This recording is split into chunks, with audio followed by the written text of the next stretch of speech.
अस्सलाम वालेकुम।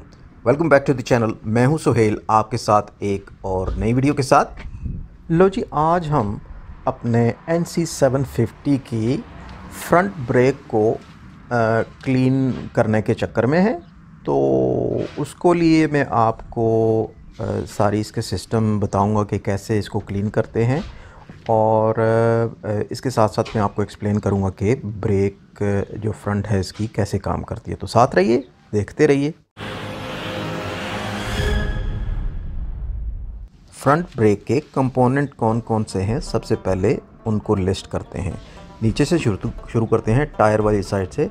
तो टायर के अंदर है एक ब्रेक डिस्क, इसके साथ है कैलिपर जुड़ा हुआ। कैलिपर ये ड्यूल पिस्टन कैलिपर है, और इसके अंदर फिर हैं दो ब्रेक पैड्स और कैलिपर के अंदर ऑब्वियसली प्रेस करते हैं तो फिर वो ब्रेक डिस्क को स्क्वीज़ करते हैं और ब्रेक लगती है।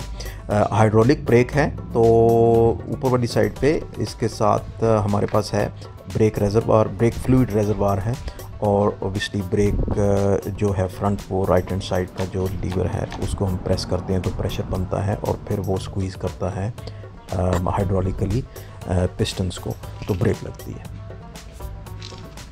अभी जो ब्रेक की परफॉर्मेंस है वो मुझे थोड़ी लेस देन ऑप्टिमल लग रही है, तो मेरा आज का प्लान ये है कि मैं इसको खोलूंगा और देखता हूँ इसके अंदर के इसका स्टेटस क्या है। हो सकता है सिर्फ क्लीनिंग से ही काम चल जाए, लेकिन मुझे थोड़ा सा शक है कि जो ब्रेक इसके पैड्स हैं वो भी शायद थोड़े लो चल रहे हैं, तो उनका स्टेटस भी चेक करेंगे।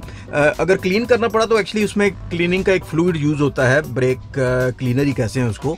सो मेरे पास वो भी है नहीं। सबसे पहले तो चल के वो लेते हैं। दो शॉप्स हैं यहाँ पे, एक तो टूल स्टेशन है, दूसरी है यूरो कार पार्ट्स, दोनों में ही अवेलेबल है। वापस आके फिर हम कैलिपर को खोलते हैं और इसको डिसमेंटल करेंगे।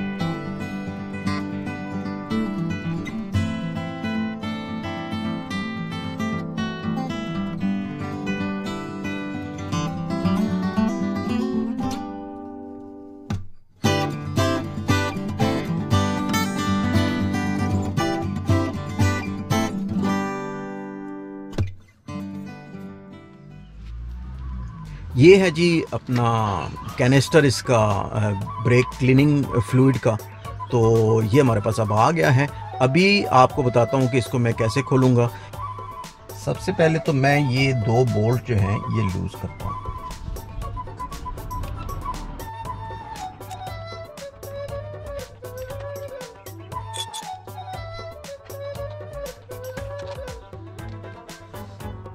अभी अगर इसको मैं ऐसे ही पुल करना शुरू करूं तो मुश्किल है थोड़ा सा, तो हम इसको थोड़ा सा विगल करेंगे ताकि थोड़ी सी जो स्पेस क्रिएट हो जाए बिटवीन ब्रेक पैड्स और डिस्क के अंदर, और उसके बाद आप इजीली जो है ना पुल कर सकते हैं इसको।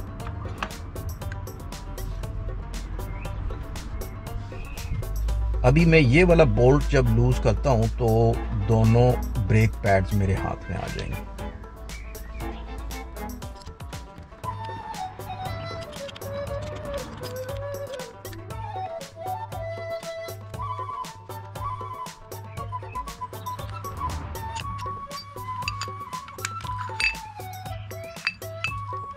ब्रेक पैड्स की कंडीशन आप देख सकते हैं, कोई इतनी ख़ास नहीं है। ये अब रिप्लेस करने ही पड़ेंगे जल्दी से जल्दी।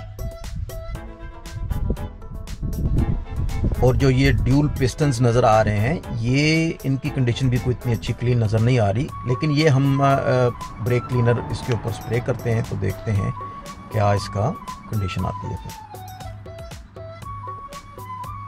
लेकिन स्प्रे करने से पहले मैं 2-4 दफ़ा ब्रेक लीवर को प्रेस करूंगा ताकि पिस्टन्स थोड़े से बाहर निकल आएँ और इनकी जो है ना ज़्यादा से ज़्यादा हम इस क्लीनिंग इसकी कर पाएँ।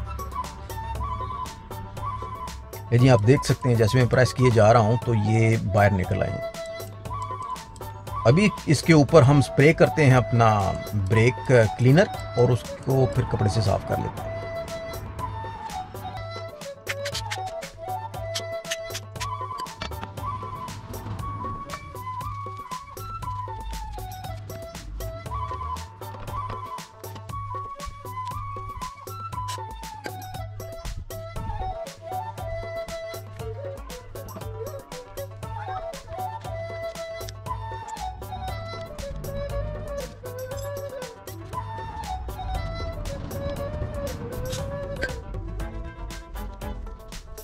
ये हो गया जी सारा साफ। अब इसको हम वापस लगाते हैं।